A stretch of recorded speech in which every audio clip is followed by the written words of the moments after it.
All right, everybody, welcome to what will be our penultimate episode of the Safely Extreme podcast for 2021.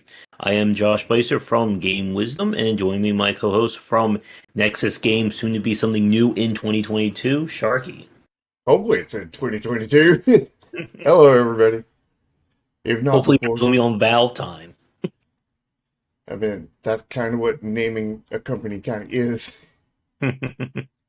time, but hopefully, hopefully soon. And I've been saying that for a while. And I know it's become a meme and probably frustrating at the same time. I know it's been frustrating for me, but hopefully soon. Hashtag soon. There we go. But like I said, this is going to be our second to last episode for 2021. This will be the final part of our What is a Game series for this year. As next Sunday will kind of be our end of the year wrap up cast. So we are going out talking about what is a strategy RPG or tactical RPGs. So we're concluding kind of our RPG talk for now for this week. Yeah. And this week will be really telling to everything else we said in the previous weeks because while the previous weeks, of RPG talk with the JRPG, the traditional RPGs, and such, and the action RPGs, like you got like these things are completely different kind of thing.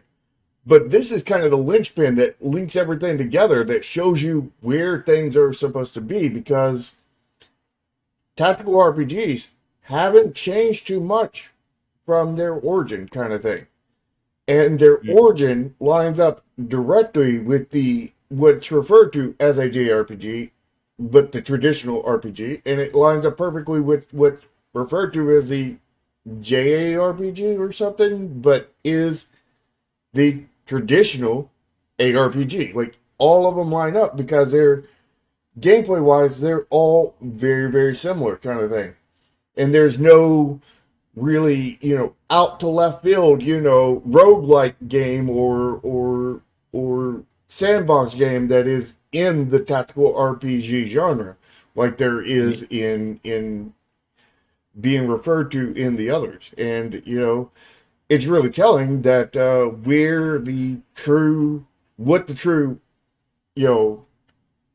ARPG and RPG are, and the others just kind of hijack the name. Mhm.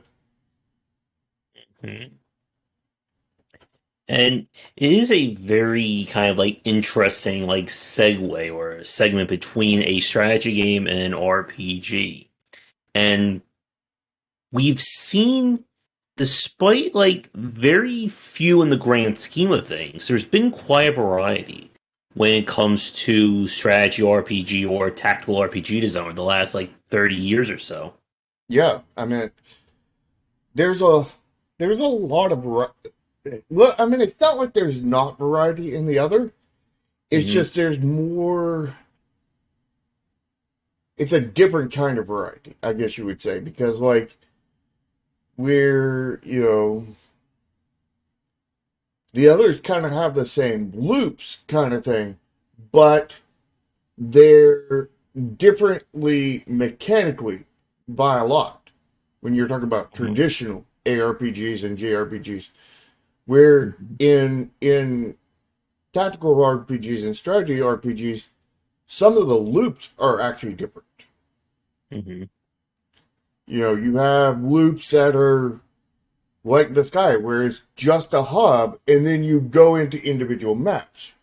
You have loops like the word of the day, my game, Chromasia kind of thing, Hmm. where you have a map that you're going location to location kind of thing, and then when you get to that location, it takes you into that world kind of thing.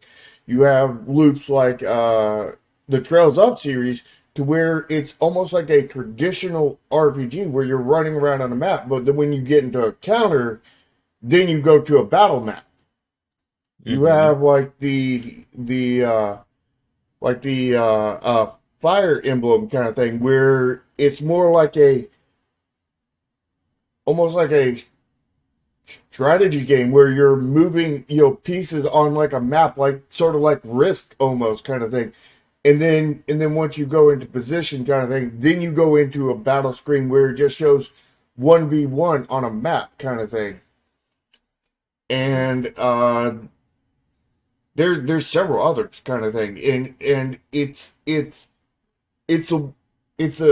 between those genres, it's the one that has the most variance in the loops kind of thing, but maybe the least variance in mechanic kind of thing, where the traditional RPGs and the action RPGs have more variance in the mechanics and less in the loops. Hmm. And hi, Rats. So, SRPG is strategy RPG, but we can also call them TRPGs or tactical role playing games. I've It's heard one. other initials for that S one, Hmm. and that it seems like that SRPG is kind of a really contested name to what the Yeah. S means. But strategy RPG Yes. is the one that I think would be the correct one. Hmm. But I find I just like the term TRPG better. But like I mean, they all mean the same thing. And this is the genre where it has many different tags and none of them are contested. Where where with the action RPGs and the JRPGs and the CRPGs. yeah, those are contested because multiple people, multiple different genres are using the same exact tag. Where this is just kind of one genre that's using multiple tags, and it's like it's like that's the kind of inverse problem. Yeah, so I guess to get things started with, when we talk about what separates, to make things easier, do you want to just call them SRPGs or TRPGs, like for our show? Doesn't matter. We can use them interchangeably. Okay. If you want to try to avoid confusion on the stream, we can stick to one though.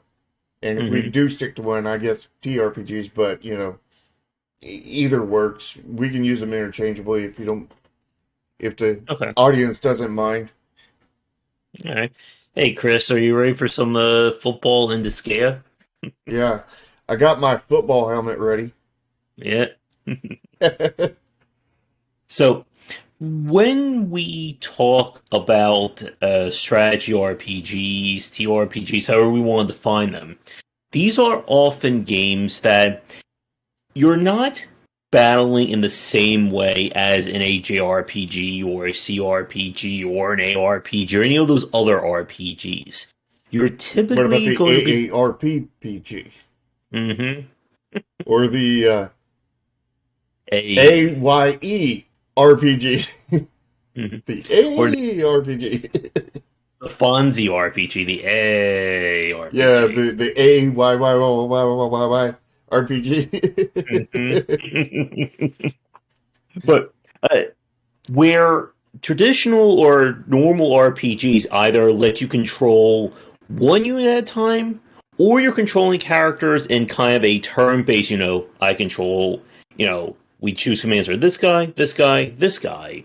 Strategy RPGs and tactical RPGs are, as Rat's Tail put it, is about controlling armies. But unlike, say, in a real-time strategy game where everything is moving at all at once, we are controlling them turn-based. And there's typically a greater emphasis on unit control and unit abilities. Yeah, That.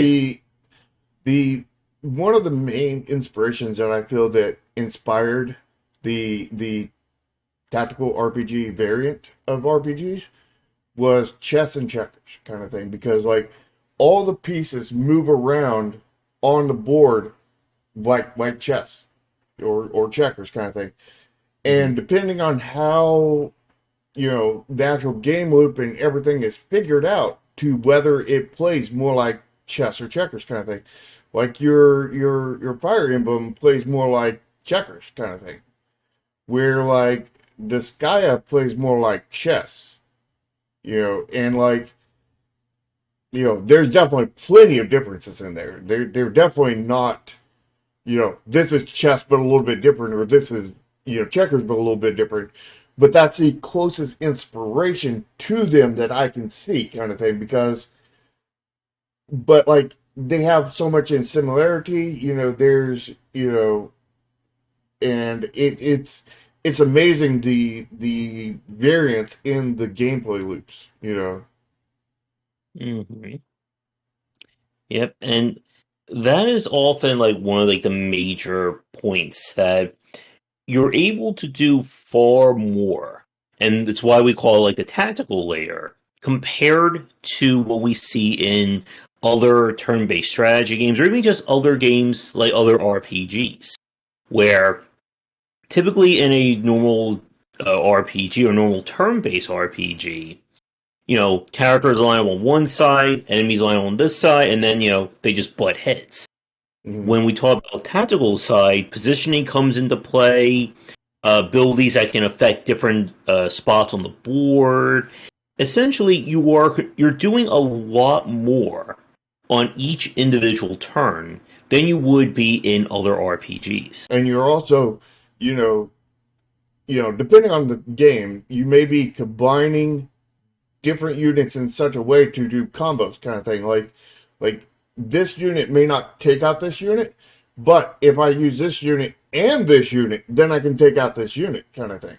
This enemy Hmm. unit. And it's not just like positional with like buildings and stuff, it's positional with tiles too, because we see that like in Disgaea where like this tile is Hmm. going to, boost your attack. This tile is going to boost the enemy by a bunch. This tile is going to make whoever's on it level up every turn. This tile is going to make, somebody really weak to fire, really strong against fire, or any other combination. There's like thousands of those in Disgaea kind of thing. And then you can get like tiles that have like, 20 different effects on it. Hmm. And it's just, there's just so much to that and so many different ways in which different developers have taken that sort of core mechanic because like XCOM does it like cover based, like this wall from this side will give you, either half cover or full cover kind of thing, or, it'll give you no cover based off of what position you're exactly at. And that cover is situational because if somebody's behind the cover kind of thing, then you get no cover, even though you're in full cover for the other direction. Hmm. Yep. And there's often, I think, a greater focus on character building and character progression than what we see in other games, where you can often have a job system or a class system. Characters can often change them. They may all do spec or dual spec. And there's a lot in terms of systems in strategy RPGs, even more so than we can even see in some of the more complicated CRPGs and JRPGs. Yeah, definitely more complicated, and that is one of the kind of downfalls of the genre because like I look when I was making my game, Chromasia, I was looking through reviews of like all these different tactical RPGs. And the most common thread I've seen throughout all of them was that people are like, I don't know how to play this.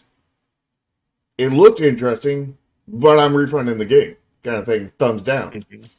And I've seen lots of reviews along that lines, kind of thing. And when I seen that, I was like, well, when we're making our tactical RPG, we have to absolutely make sure that we make it in such a way that it's easy to get into. Mhm. And, we did such a good job at that.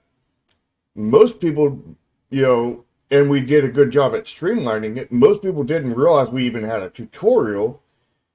And some streamers hit us pretty hard for having no depth to the game because it wasn't complex because we taught the player how to play very easily and and naturally. And we got some hate overdoing what should be the right thing to do. So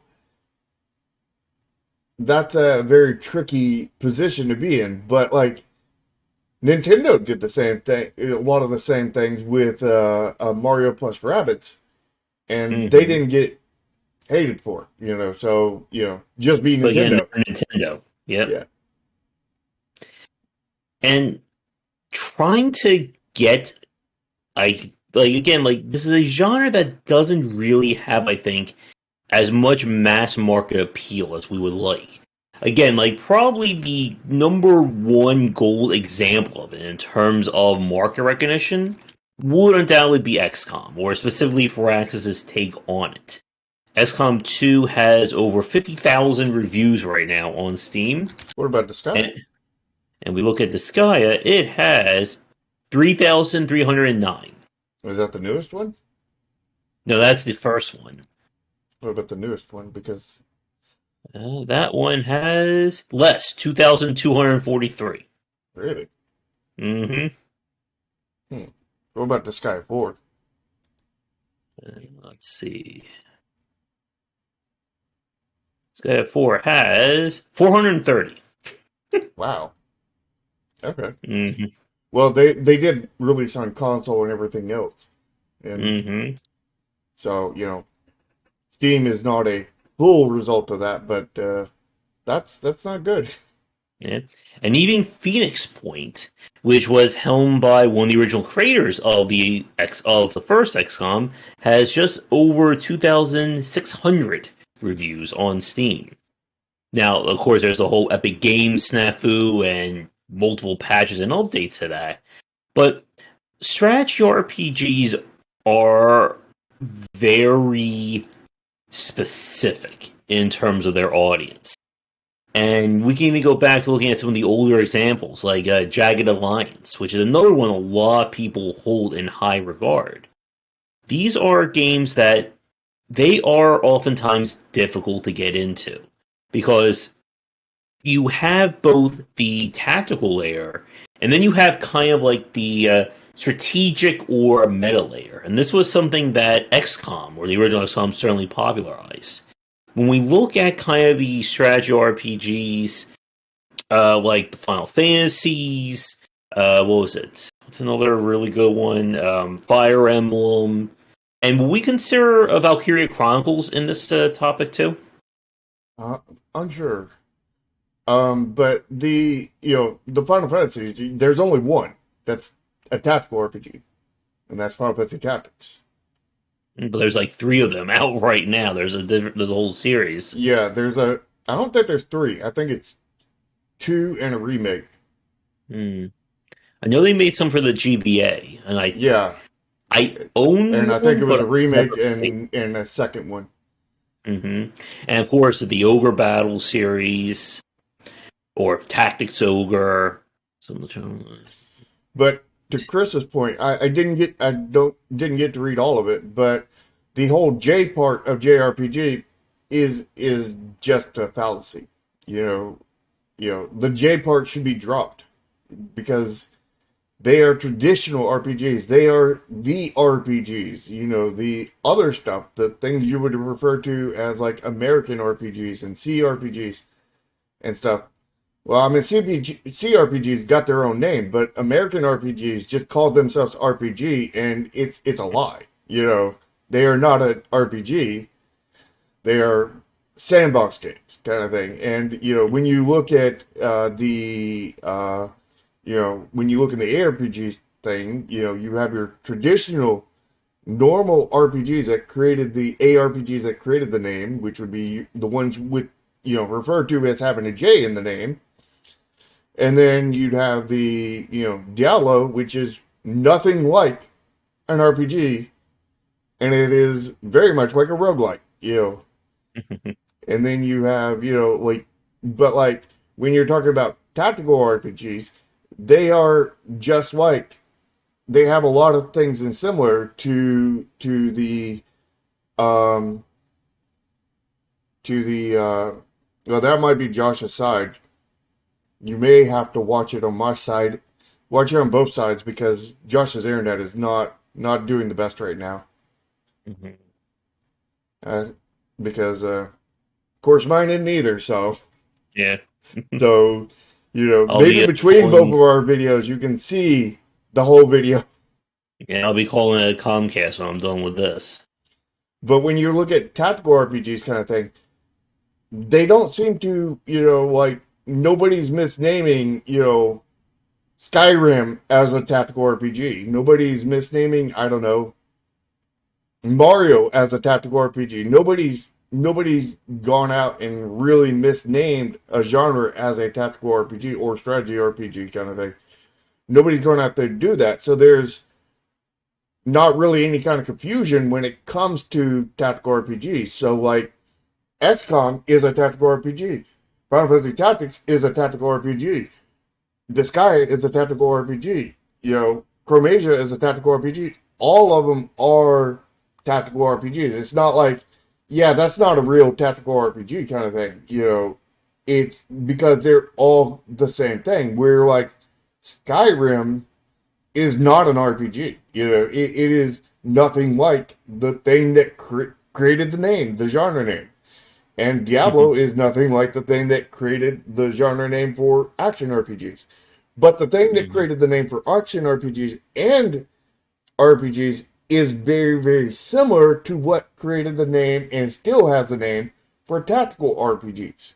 Because they have a lot of parallels between the traditional RPG, which would be what people call JRPGs, the traditional ARPGs, aka JARPGs or whatever, and all the tactical RPGs. There's a lot of similarities in between them. There's more similarities between a tactical RPG and a traditional RPG than there is between a traditional RPG and Skyrim, you know, or Diablo, Mhm. And yes, Ratsail, that is certainly true.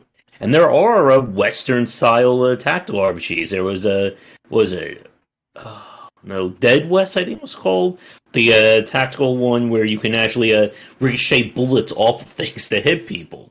But it was still And an tactical RPG though, wasn't it?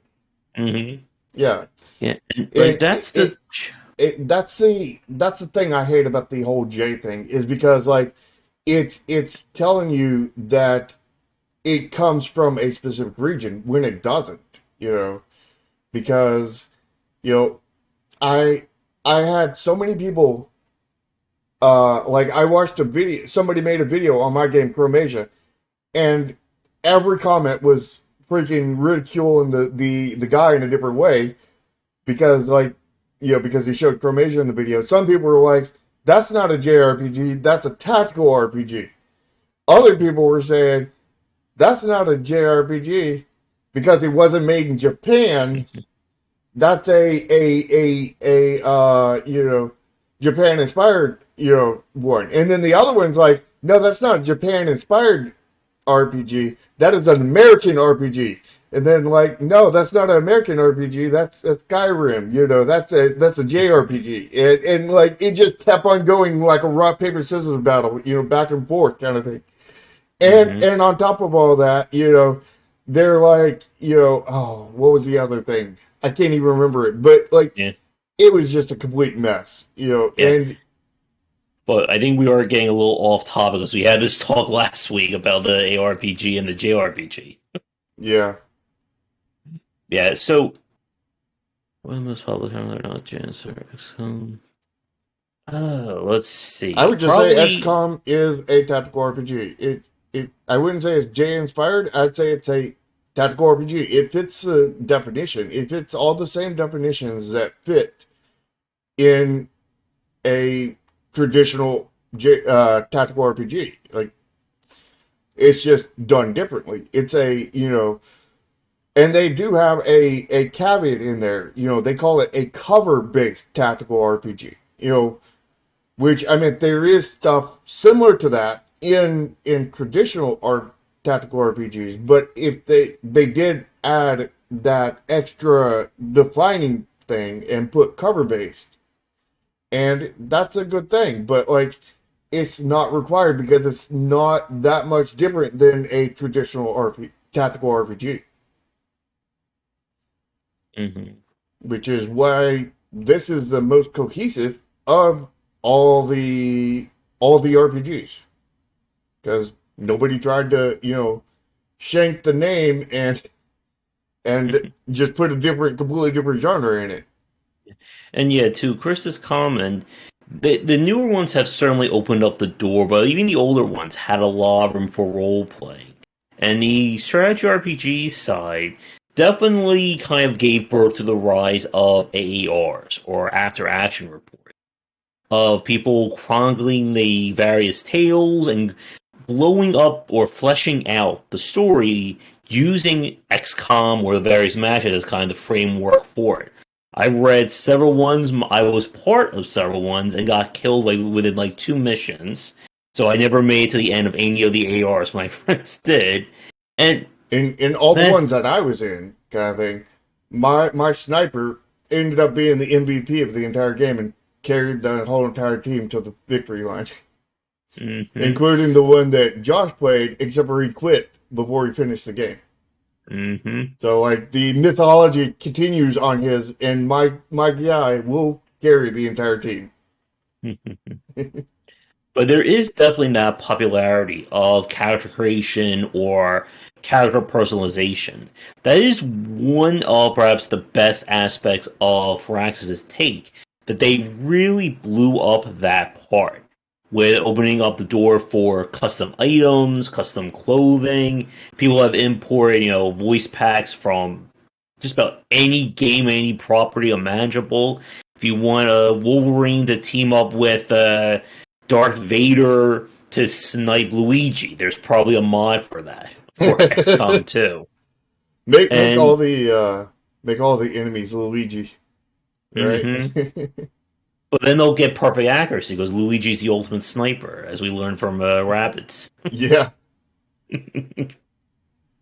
And what kind of makes this such a interesting genre is that, like we talked about in terms of RPG design, that RPGs, especially those the whole JRPG, CRPG angle, they typically feature wildly different systems, or they may have the same basic foundation, but they can spin that off into different ways of how combat works, how character progression works. We mentioned the job system. There's, of course, those that revolve around a timeline where characters will go based on their speed and you can have moves that can interrupt or move characters position around.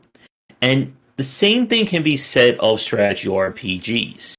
We've played some, notwithstanding XCOM, there was Other Side, uh, what was it, Dead West again, that Octoon Tactics game that was, World War II meets Lovecraft. You have to fight Lovecraftian Nazis, not to be confused with Nazi zombies from Sniper Elite.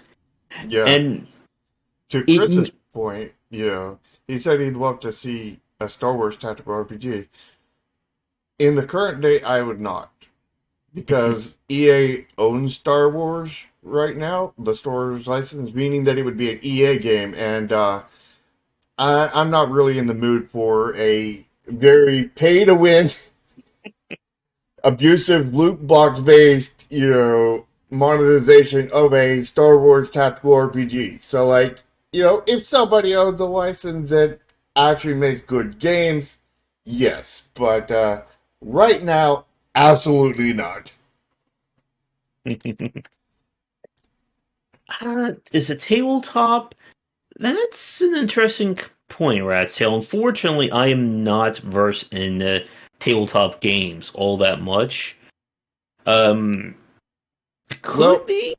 I would say that a tabletop game could be made into a tactical RPG, but it isn't a tactical RPG on its own. I mean, it is a role playing game, and if you're using minis and you're focusing on combat and not the role playing, then yes, you can make it into a tactical RPG. But like when you're you get when you're not just solely focused on minis and role playing is a key, which is sort of the main thing to a role playing game. When you're not ignoring the main part, then no, it would not be a tactical RPG because, like,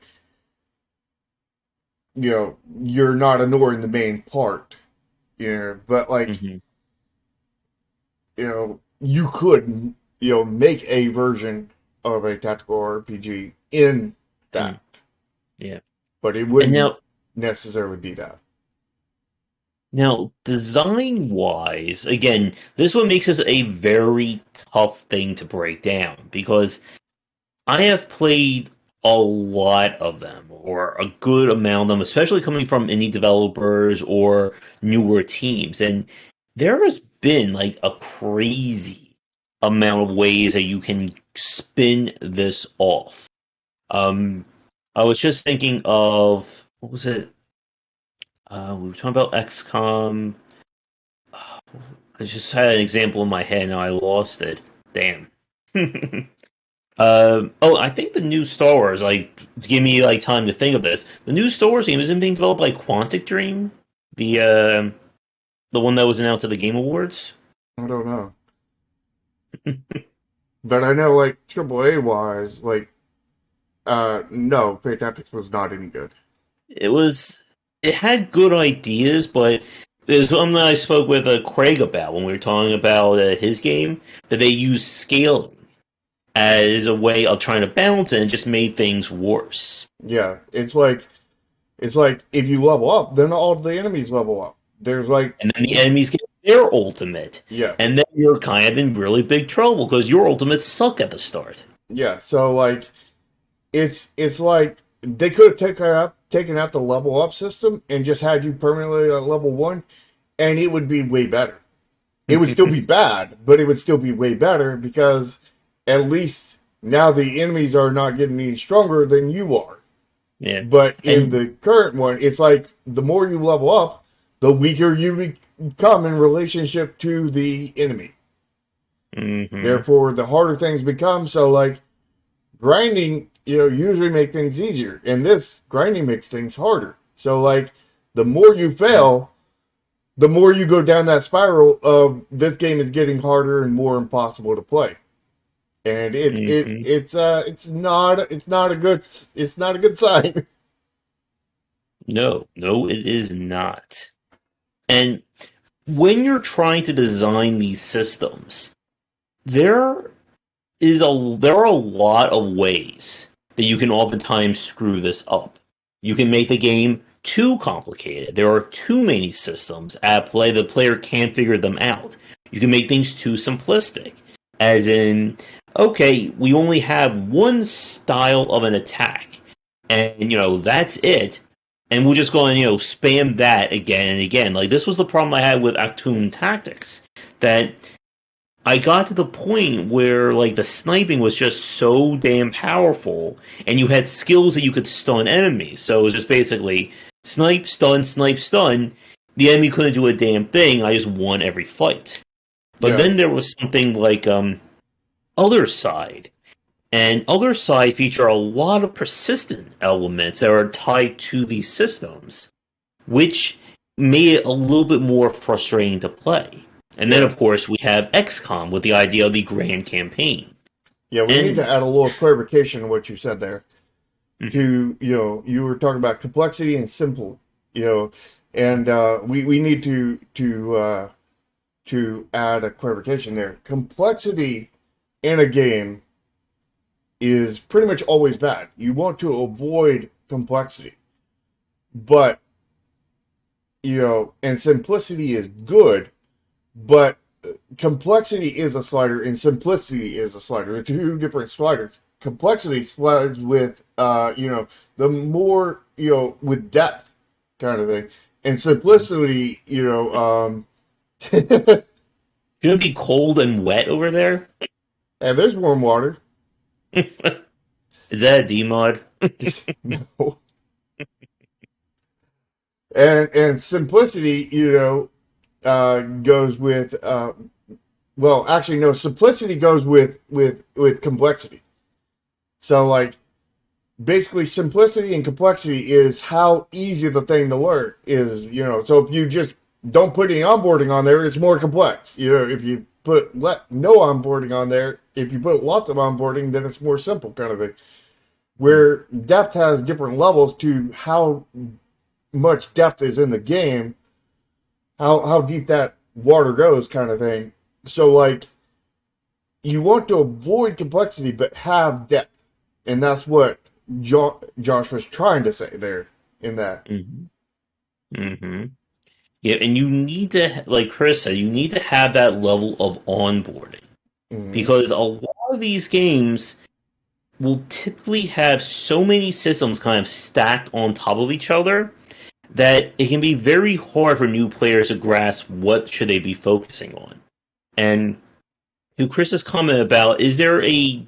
I'm sure there are action JRPGs that have job systems in them, right? Action RPGs that have job systems in it. Or action JRPGs, like a real-time game that lets you swap jobs. I mean, we could argue like something like Code Vein could work in that regard because you're That's more swapping between the. Souls. Eh, but it's still kind of a quasi job system. It's well, I mean, Souls has job systems. Hmm. That's more of a Souls game with a Japanese anime aesthetic kind of thing, rather than an Oh, action it's real time RPG. in yeah. I mean, I not mean, you that I could can think Monster of, Hunter. that there's a job system inside of a action RPG like Star Ocean or anything, but like there probably is. I'm just probably either not thinking about it or I just don't know about it, kind of thing. Yeah, and I'm sure anyone watching this recorded will probably be able to come up with a few examples of that. But to bring this back to the system side of things, you need to be able to figure out, you know, first off, what is going to be how combat or the tactical layer plays out? How much do you give the player to make use of? If we look at something like Fire Emblem, you can move, attack, use a special ability. It's very much that rock, paper, scissors kind of design. But then there are strategy RPGs that allow you to do all kinds of crazy maneuvers. Again, Mario v. Rabbids is an example where you can run, slide to an enemy, jump off of someone, shoot them while in midair, bounce off another enemy, land, and then do a cover shield around everyone. Yeah, there's another. There's a game I want to bring up that mixes genres, and they do such a good job of it. It has a tactical RPG layer, but it's not. It's not. It's just the overhead layer kind of thing, where and then it has like a first person shooter inner layer, and that would be Valkyrie Chronicles kind of Mm-hmm. thing. It has the tactical RPG, like map and control kind of thing, and then pick a unit, and then it goes into like a first person shooter. Mm-hmm. Nope. Excuse me. Mm-hmm. Mm-hmm. Yeah, and again, that's kind of what makes it such a tricky genre, is you can really apply, like, based on where you apply what mechanics you want can be vastly different. And I just remember the example from earlier, and that was Battle Brothers. Battle Brothers is a very involved game. It's also very hard to play. And again, we see like games that try to approach, the meta layer that XCOM has really popularized. And as a point of comparison, Battle Brothers sits at almost 14,000 reviews. So XCOM 2 is still the king of strategy RPGs, at least on the PC side. Well, Valkyrie Chronicles isn't straight up a tactical RPG kind of thing. It's a it's a dual genre game. It's a Hmm. tactical RPG and FPS.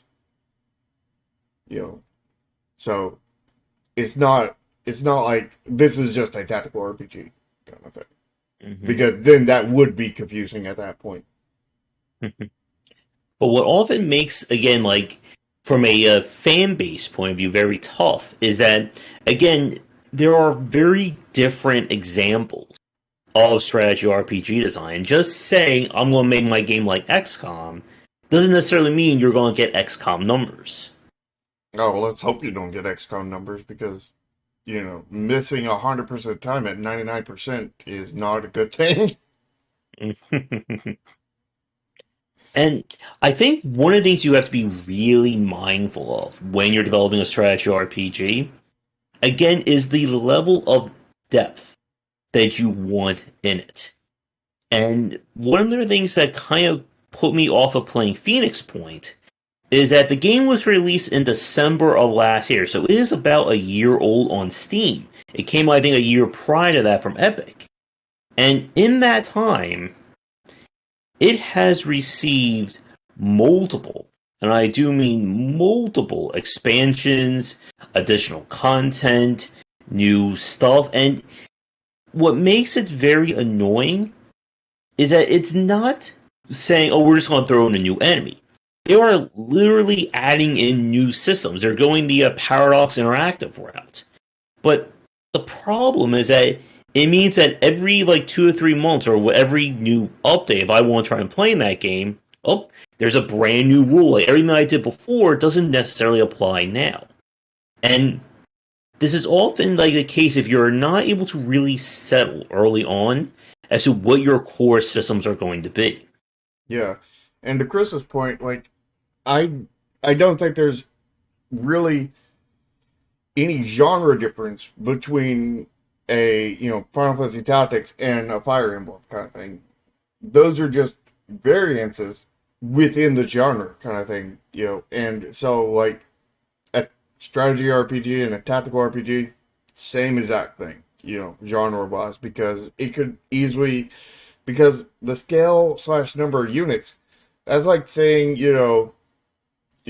this 2-player game is a multiplayer game, but this 4-player game is not a multiplayer game because it has twice as many players, so it's a multilingual player game or something. And this game over here with 8 players is a multilingual multiplayer game, or something. And just the scale is not enough to, differentiate a genre or a tag kind of thing, because that's just more or less of the same thing, Mm-hmm.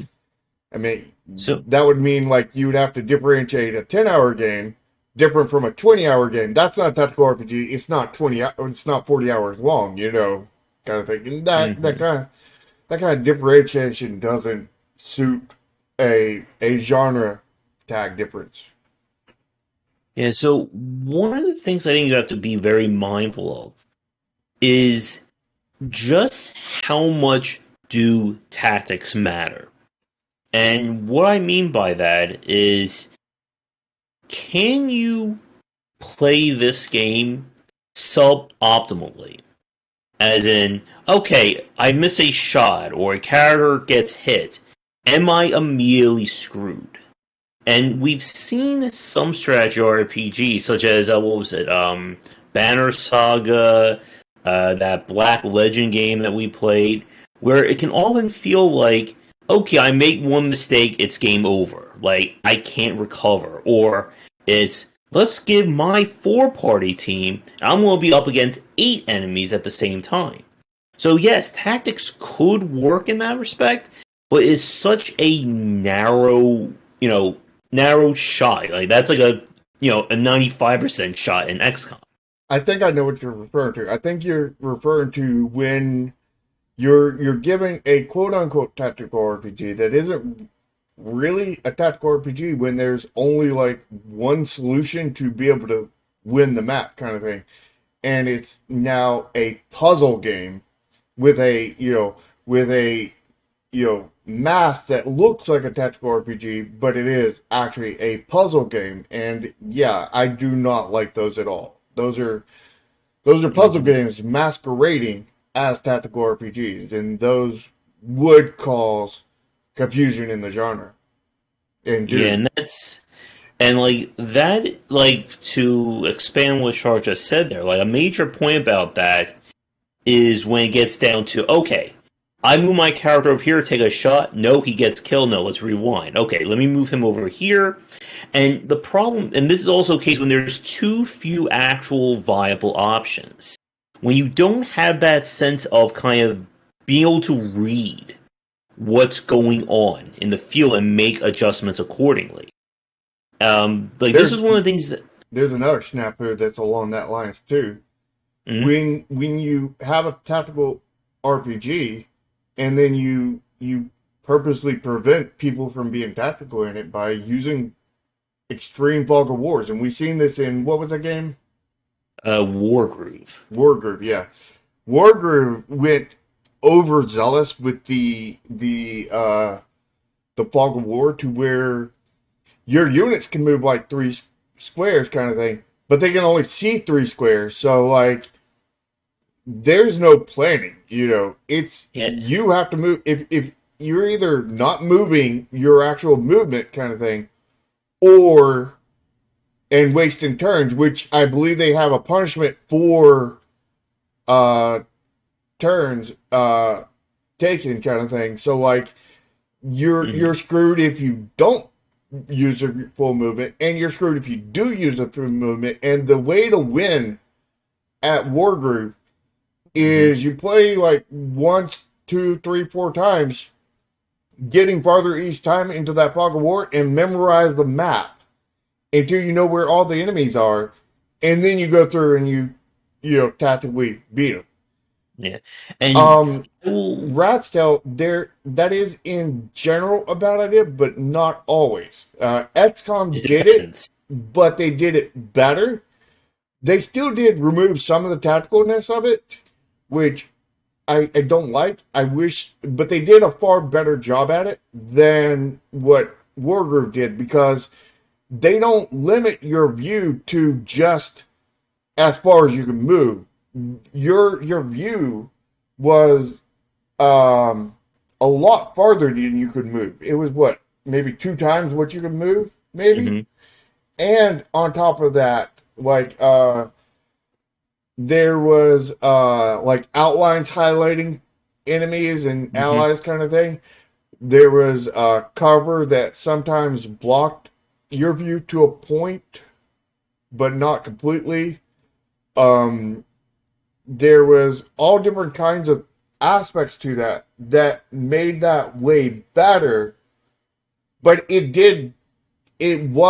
is a weakness of XCOM, but it's not crippling weak. Like it's a minor weakness, but it gives more. It plays more into the setting that they have put out, and it gets you more into that role. So while it is a weakness to the slight weakness to the tactical side, it is a boon to the setting and the feel of the game. So they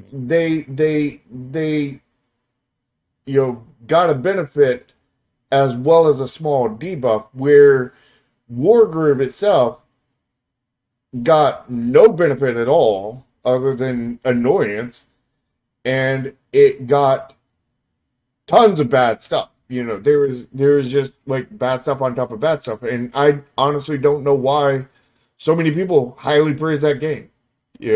But like, and another example that I wanted to mention, it was when we played that game Gem Wizard's Tactics, which was a very interesting kind of tactical RPG. And what they did was they threw in so many different moves and complexity to it that it often just like really slowed things down. And that's always that trick with these games in terms of just how much actual decision making needs to go into each turn. That if it's a case like with Wargroove where it's not really decision making, it's just, okay, if I replay this map, I know the enemies are here, here, and here, I'm going to go over here. Versus, say, a game where I need to, spend 10 to 15 minutes planning out each character's exact movements and what skills, it can feel very bogged down. Mm-hmm. And I think this was one of the kind of subtle elements that Firaxis did right, was even though it may be controversial to limit the number of characters you can play, it is far snappier to control 4 or 6 characters in XCOM versus, like, what was it, 13, 16 you had to control in the original XCOM. Yeah, it all depends on how much time it takes for each character kind of thing.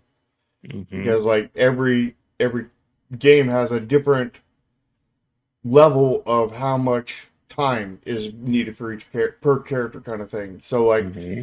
you you don't want to overwhelm the players with too much of that. But to reemphasize on Rat's tail points, in general, fog of war is a bad idea, but not always. Um, and then for what Chris said, Into the Breach is definitely a puzzle game, but it's Hmm. more of a tactical RPG than some of these games that are claiming to be a tactical RPG and are actually a puzzle game, because there is more than one solution in Into the Breach kind of thing. And there has to be because of the randomness of it and or proceduralness of it. And I like Into the Breach. I don't. It's a. I feel it's more of a puzzle game with tactical RPG elements kind of thing, Hmm. where like the one solution games that are masquerading as tactical RPGs, those are just puzzle games. Hmm. We're not a tactical RPG in any kind of way, but Into the Breach definitely has some tactical RPG-ness to it. Hmm. And again, it really has to come down to where this focus is going to be on. And also what kind of campaign structure you're going to have. Because how much carryover, how much weight each individual map can have can vastly affect the quality as well as the difficulty of the game. If you're playing a game like Ischia, it's all about, the grind. It's all about powering up characters. If someone dies during a map, who cares? We go to the hospital, we bring them back, we may get more rewards for it. It's a win-win. Yeah, If you and, lose. and a clarification on that, like a lot of people think that when you said that it's all about the grind, thinking like, oh god, this is a horrible game. And no, it's not. It's a game that knew what it wanted to be, and it Hmm. built itself in a way where grinding is actually one of the funnest parts of the game, kind of thing. Hmm. Unlike most of your other RPGs, kind of thing, because most of your other RPGs have just like one or two ways of progression. That you have your like levels and you have your equipment, and that's pretty much it. And when you're doing that over and over again, that gets boring fast. Where this guy has your levels, it has your equipment, it has your reincarnation levels, it has your equipment residence, it has going into the item world and customizing, being able to customize residence, it has the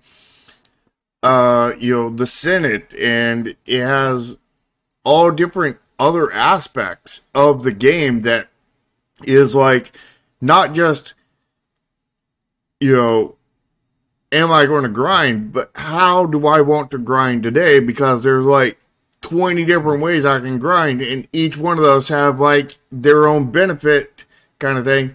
And it's not even like this is the best one to do, so I'm just going to do this one. It's this one is the best one for this character right now, but this other way is the best way for this character right now. So which way do I want to go? And you've got like, Hmm. up to like probably like a million characters. So like, decision paralysis can definitely set in there if you're not careful. Hmm. And to Chris's comment, when is a game more of a tactical RPG than just a tactical game? Usually, it is when there is growth at the character layer.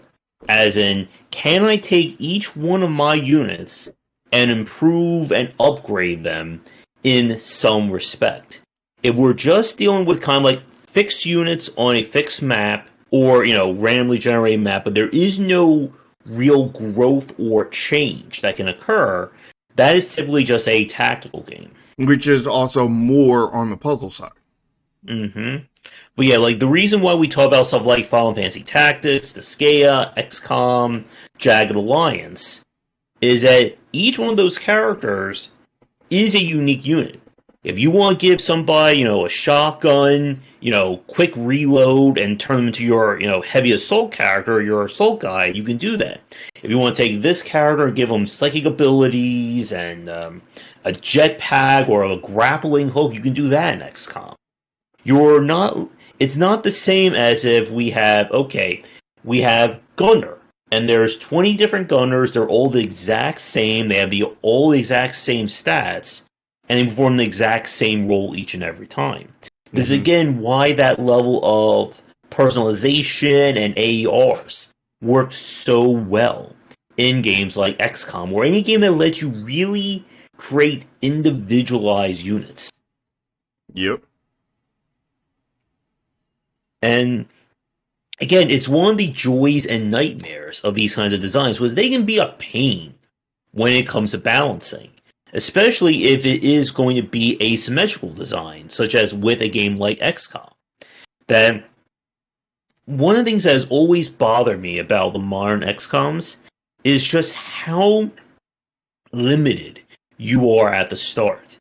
And I remember getting frustrated one night when, a sectoid from, 60 feet that way could mind control one of my characters behind a wall, and there is literally no way I can get to that character to stop him.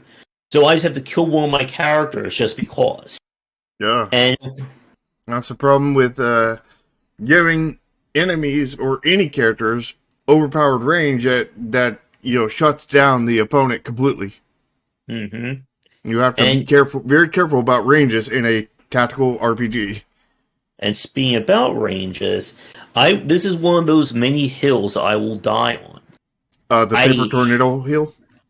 Oh no, this is the Pod Hill of XCOM. That they design the enemies as these like individual groups or pods that will move around the map. So if you alert one enemy, it alerts the entire pod. So it forces you in both XCOMs to basically move everyone like this. Here's our four characters. We're gonna move them here. We'll move them over here. And we have to make sure not to trick more than one pod, or then it's a 8-on-4 fight. Like it just feels very mechanical. So it doesn't feel like it's an organic situation. Yeah. What about the tactical, the Paper Tornado one? Mm-hmm. You want to talk about that? I'll let the one who came up with it talk about it. Well, you're the one that has that was talking about it a lot, so I figured you would be a better talk for that. Yeah, when you have a skill that can just basically take the entire screen over, again, utility in games like this is king. It is better to be able to hit everyone for a good amount of damage versus being able to hit one character for amazing damage. Because if you can kill 5 enemies, it's better than killing one enemy. It's a similar thing we see with Disgaea, with the AoE skills, and be able to grind faster with them. And with Chromasia, the Paper Tornado is just basically, here's the entire swath of this tile, just hit everybody with it. And even though it is a weaker attack... It's the weakest attack in the game. But the weakest attack that can hit, 12 to 20 units, maybe even more than that, if you get everybody lined up, can certainly let you clear up a lot of stuff fast. No, that's over-exaggeration, because there's not even, I think the biggest map has, besides the Halloween maps, I think the biggest map has, 12 units. Mm-hmm. So that's over-exaggeration. But yeah, the problem with the Paper Tornado is it has, 3 spaces of blank reach before you get to the actual effective area, which gives it a long, long range kind of thing, which was done on purpose because the paper is supposed to be sort of mage-like. But that long, long range combined with how many squares it is, even though it is the weakest attack in the game, it still becomes just so powerful kind of thing. But there's other attacks that are clearly better than that, like the Book Slam that has that same range kind of thing, and it's like way wider, has a bigger area, and does a lot more damage. It's one of the highest damages in the game, kind of thing.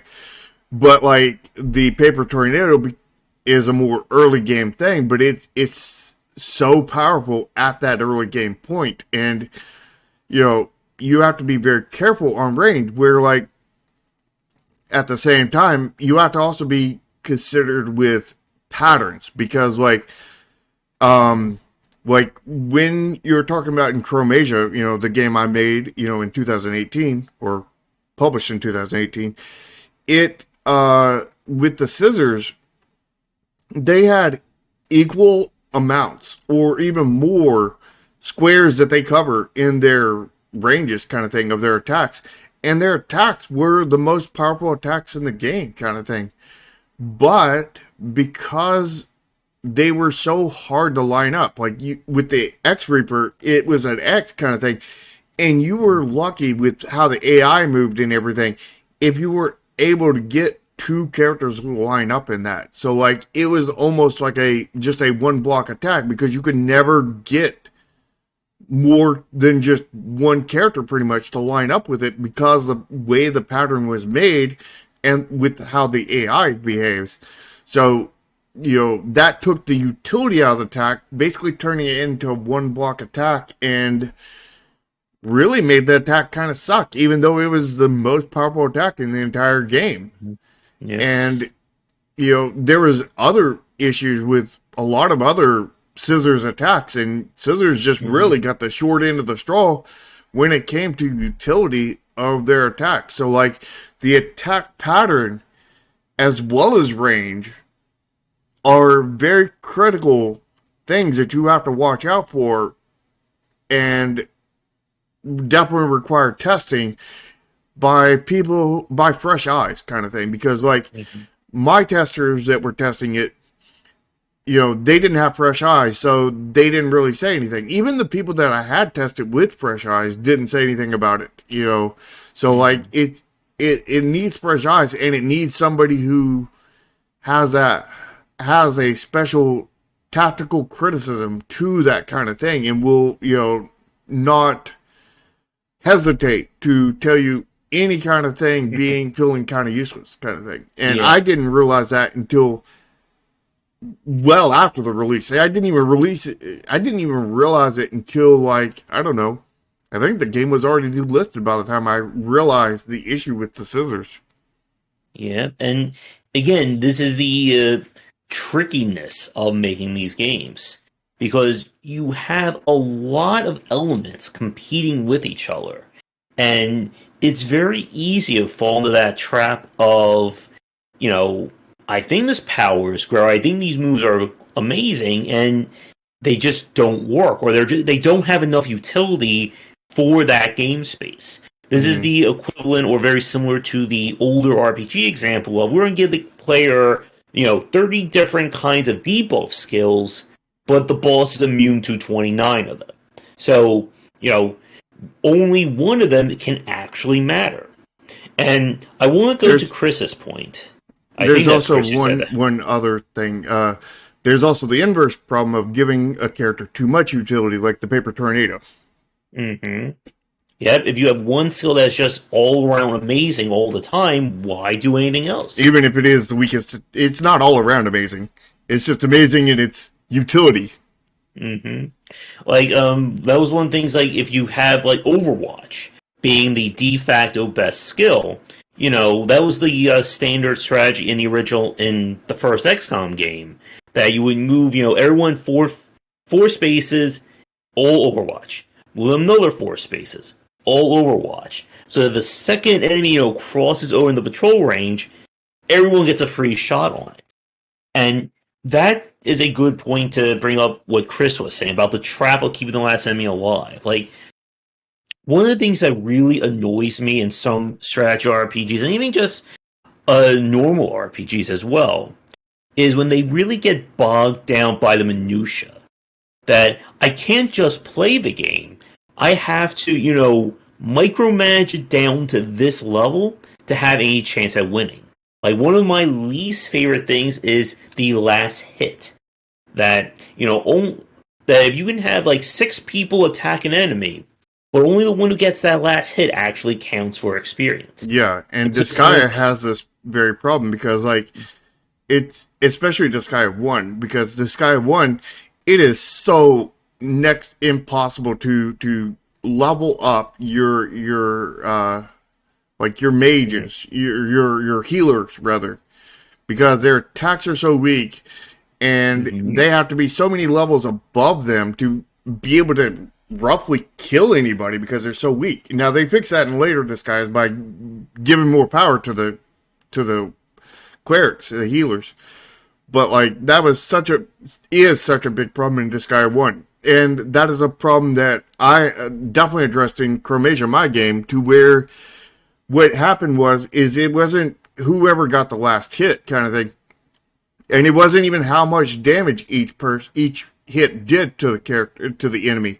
It was if they got a hit in on that enemy, everybody, depending on how many hits got done by different characters, not the same, not hits total, but hits by different characters, determined on how many ways that EXP was split. So if it got hit like 12 times, but 11 times was by one character, and 1 time was the other character, then it would be a 50-50 split between the 2 characters. But like I did that so that we wouldn't ever have the issue of not being able to level up a low character kind of thing. And it just it always feels wrong that, that you had to, take a strong character, but not too strong to, whittle a character down to basically nothing, and then swoop in with your weak character to get any kind of levels onto them, and or go into a level that is really bad for you that you're not going to get much out of, and that always felt really bad. So with the system I put in there, it not only allowed you to completely bypass that, but it created a new aspect in the way that that if you bought a brand new character, and you can buy characters at any different level, but let's just say you bought a level 1 character kind of thing, and the rest of your other characters were like level 100 kind of thing, you could go into a map with like level 100, level 110 enemies, something like that, and hit them 2 or 3 times with 2 different strong characters, get them weak, and 1 hit in with the weak character, and it didn't matter which order you did it in, and you would take out that enemy, and then like that weak character would go from like level 1 to like level 50, then you repeat that on another enemy kind of thing, and now he's like level 80, and then you repeat that on another character, and now he's like level 85, and like you just were able to catch up low level units to your high levels pretty much instantly, and there was no excessive grinding on them kind of thing. And with that, it means that none of your characters, as long as you kept on using them, really fell that far behind your highest, because you generally, I pretty much never seen anything more than like a 10, 15 level difference between them. And you really only see that when you're like at like level 100, level 150, stuff like that, which the max level is level 200. But like it really kept that really consistent gap that slowly grew over time, over cross level difference, level height rather. Yeah. And Fire Emblem had that similar problem. That a lot of the Fire Emblem games, at least the first kind of sets of them, always gave you kind of the trap character. That this was like this overpowered character who could one-shot every enemy, but would also basically suck up all the experience. So if you take this character and, excuse me, and that character gets all the experience, well, suddenly you'll reach a level where everyone just basically dies, and that one character is not going to be enough to carry it.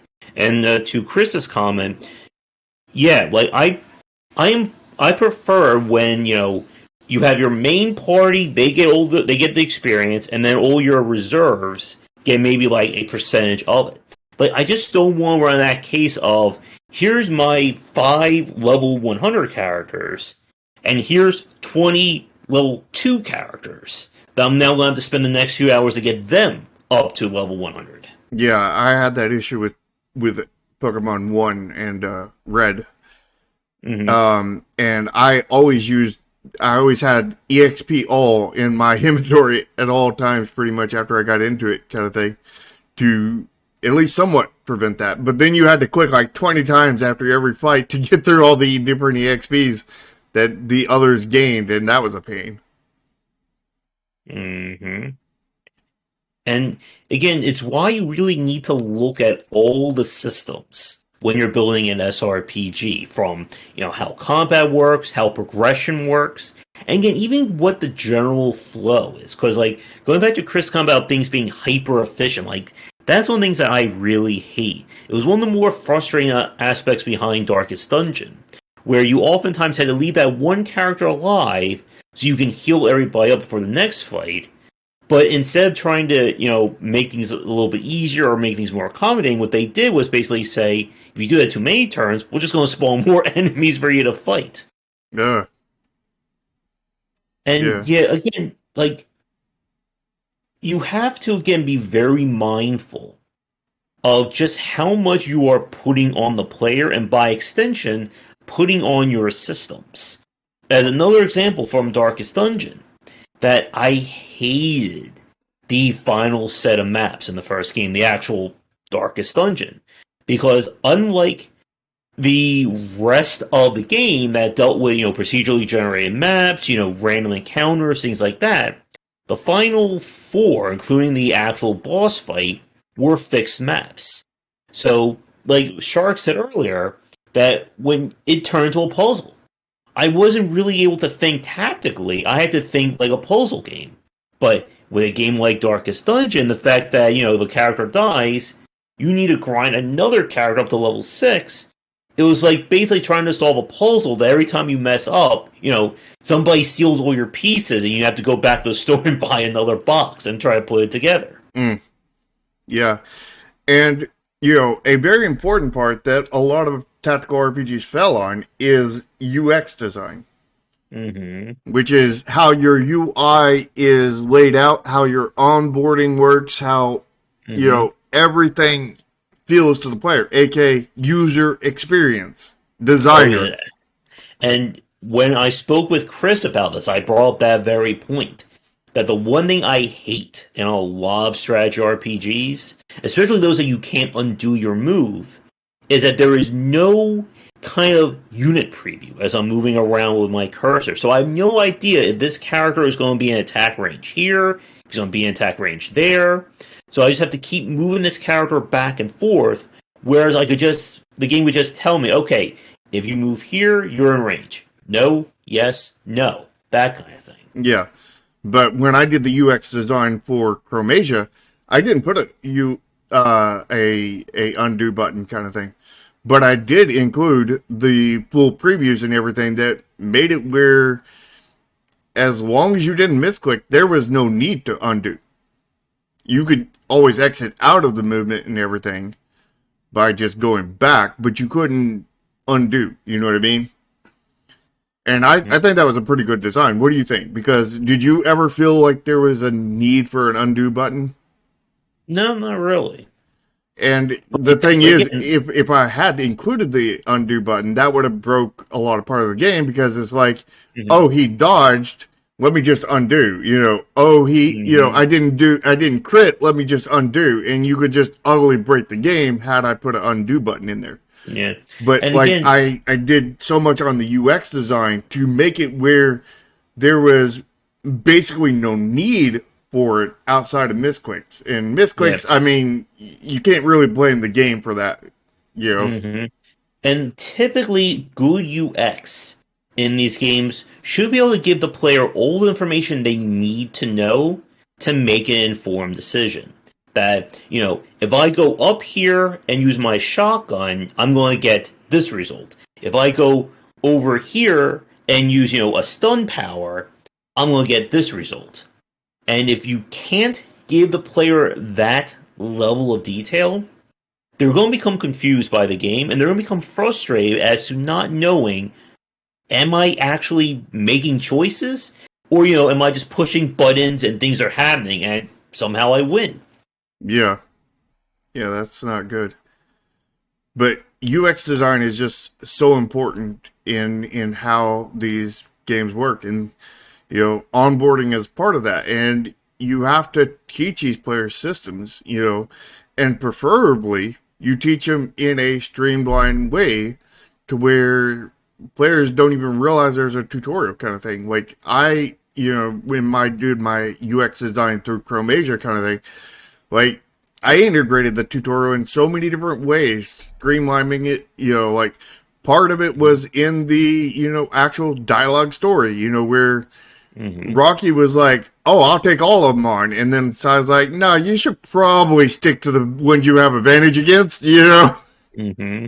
And that let the players know that, oh, rock, paper, scissors isn't just a cosmetic. It is actually a game system in here that gives advantage and disadvantage, so I should act on it. But, like, they got taught that, but they didn't realize that they got taught it because they were not strictly seen as a tutorial. And, like, I did little tricky things. Not everything's in the dialogue. Some places is where the mouse pointer starts at. Some places are, how we implement things more simply, at the beginning. And, like, how we simplified our UI instead of, having, like, your normal tactical RPG has, like, attack, magic attack, defense, item, et cetera, et cetera. And we collapse that down to where your attack, and it also has movement kind of thing. And what we did was, when you quick attack, it acts as 3 buttons at one time. It acts as your movement, it acts as your attack, and it acts as your magic attack. And then it opens up your submenu that shows you your attack / magic attack kind of thing. You pick that, and then once you pick that, it shows you your movement, your attack range, and you're able to go around. And not only that, but like the attack range will auto rotate to where the program thinks that you want to point at, and then you can manually rotate after that.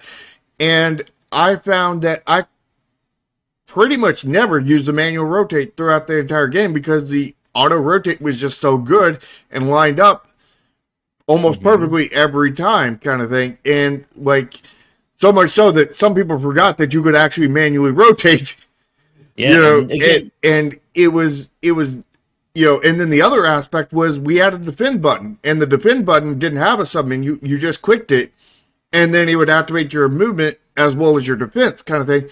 So we collapsed like 4 core buttons and like 2 or 3 different big submenus down to 2 buttons and 1 submenu, which made it very streamlined and very easy to be like, okay, do you want to attack or defend? That's a pretty easy question. You don't really need a tutorial for that. It's like, I want to attack. Well, which attack do you want to use? Well, it's this attack. And then you go out and place it, and it doesn't even need a tutorial because it's the simplicity of UX design just made it where it's intuitive and it doesn't have to be taught. So like, you can technically avoid tutorials by making UX design in such a way that you don't need them. But that was just for that one part. So like, some parts of the game you can design in such a way that doesn't need tutorials because like, not everything has to have a tutorial if you design it in a way to not need it. But if you don't design it in that way, it of course needs it. Yeah, but if you're starting to get very involved with the minutia of character progression, unique systems, things like that, then you definitely are going to need to have some kind of tutorial for them. Yeah. Because you don't want the player to be confused about how progression works in the game. Yeah. That's why like when you did your first New Game Plus and you had to go into your first stage, you got that tutorial. The first thing that looked like an actual tutorial that wasn't hidden and streamlined with the level scaling, where it taught you how to level scale. Because that was something, there was no way that we could streamline that without not teaching the player properly. There was, not that I could figure out, no way to undercomplicate that. No way to, just let it go without a tutorial. No way to, there was no other answer besides just a straight up, here's a normal tutorial kind of thing at that point. And that's what we had to do. So we did multiple approaches to the tutorials, and we made it as streamlined as possible in, either making it where it doesn't need a tutorial, making it to where we can, put the tutorial in, parts of the tutorial in the, the story of the game, and all different, move the mouse clicker. And we did all these different ways, but none of those ways work for that one method, for that one section, that one part. So we put a traditional tutorial in that part. So it's all about the UX design in how you implement things to what you need to be able to teach players. And like, the more streamlined you can make your systems, the more streamlined you can make your tutorials. Mm-hmm. Hello, Macaulay and Bot. Yeah. Yeah, and again, like, you want to keep the player on the edge. Again, like, tutorialization, that is, that's another topic. We don't have the time to get into that for today's show. But you have to And, have like, your, to Mech Ball, I think is his name. Mech Hall. yeah. You have to have tutorials, but it's how many tutorials do you need? Where do you need tutorials at? And how can you streamline that process? Can you streamline that process in such a way that it no longer needs a tutorial? By simplifying what commands there are. Can Yeah, you, some games,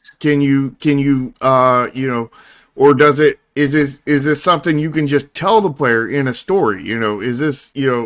Is there, what options are there? And exploring those options kind of thing, and will get you to your best tutorial design. And, it's... and to Macaulay's point about the tutorials for the challenge, so you can have tutorials framed as challenges. Some games will like to do that with, can you win using 3 specific characters? And in this process, we're going to teach you how to use, flanking maneuvers or poison or damage over time. But at that point, they have to be forced challenges. Yeah. Yeah. Because you can't have skippable tutorials. Skippable Exactly. tutorials are bad. Yeah. And to Chris's point, yeah, Solaris needs like several college courses in order to learn that. And, or better UX designer. Mm-hmm. But again, like the general rules, for anything that is unique to your specific game, you need a tutorial for it. Like if there is no relation to any other game that's on the market, the player is not going to that frame of reference.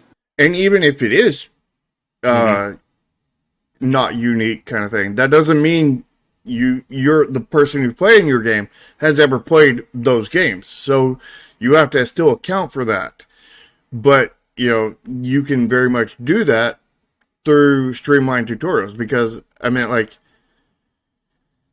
there are aspects that pretty much are universal in all games about directional things, and, like, you don't need to handhold people like that, unless maybe you're making a AAA game, because, AAA games are often the ones that people play first, because I've never heard of anybody personally that their first game was an indie game.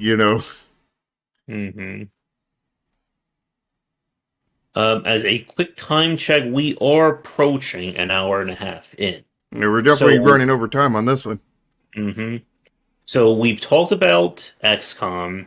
To bring up the scale for a minute, one of the subtle brilliances of this game, like Shark said earlier about how the grinding is kind of a point of it, is that the developers really understood building systems to play with that. That Hmm.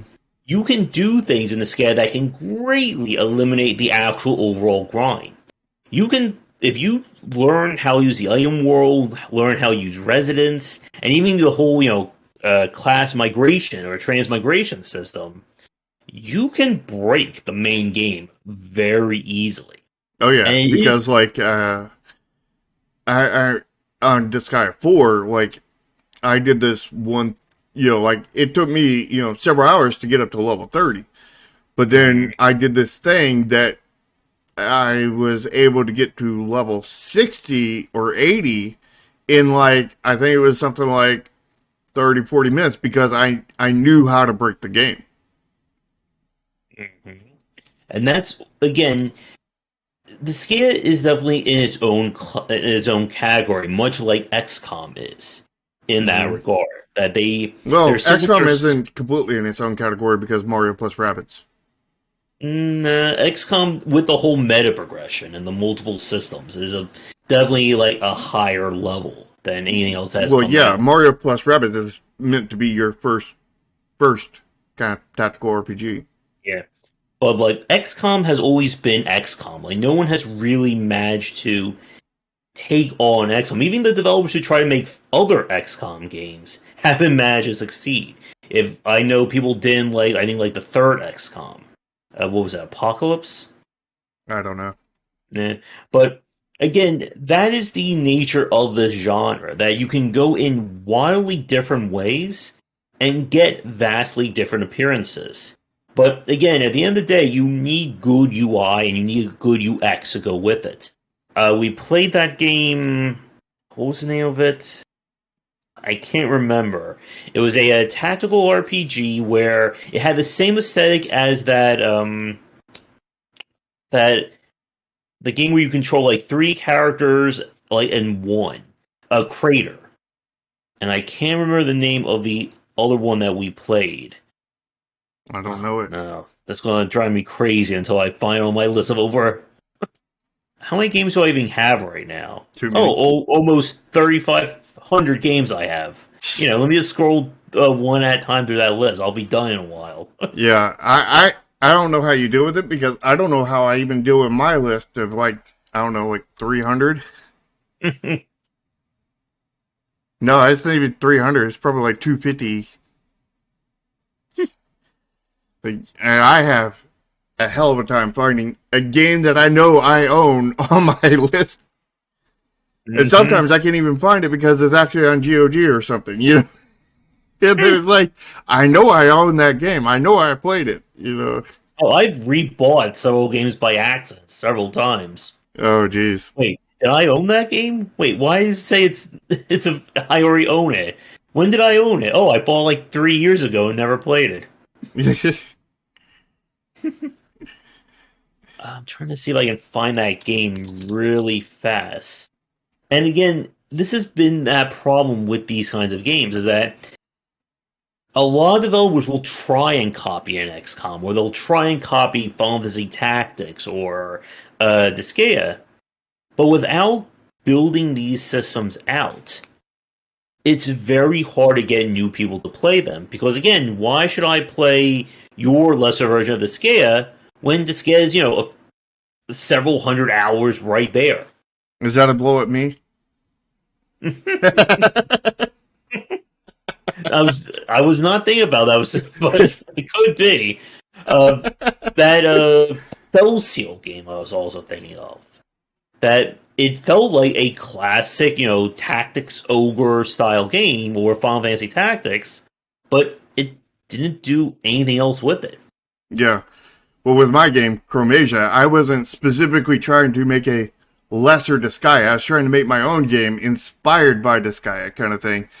Because I wasn't trying to make all the different progression systems and whatnot and make it all about grinding. I was trying to make it more streamlined, more of a first person's entry into tactical RPGs that was really fun and story based kind of thing. So, I was very much leaning into like the story base of traditional RPGs at the same time of, a streamlined, far, far less grindy uh, version of Disgaea that only went to a max level of 200 kind of thing, because it was meant so that you would get all the endings kind of thing, because like you could get 7 endings without getting to 7 or 8 endings without getting to level 200, but the last ending, I think it's just one ending would pretty much it wouldn't require you, but you pretty much needed to be there to at level 200 to be able to beat that final boss Hmm. and get the And true ending. I did find the name of the game was Dreadlands. This one came out in 2020 and it only has 107 mixed reviews. So Ouch. it did not do well. And And Chromasia didn't do well either. It had 14 reviews, but it had 100% positive review score. and trying to think there's anything else I want to add about Disgaea. We did again like Disgaea. What makes it work is it's very systems heavy It is in very that much approach. grind the game, and it made that, and grind the game just sounds horrible to most people because most people haven't played Disgaea. Yeah. Because Disgaea, the way it's built to make grinding the funnest, pretty much the funnest part of the game. And it's pretty much the only design that is like that I can think of where grinding is Hmm. really, really fun. Yeah.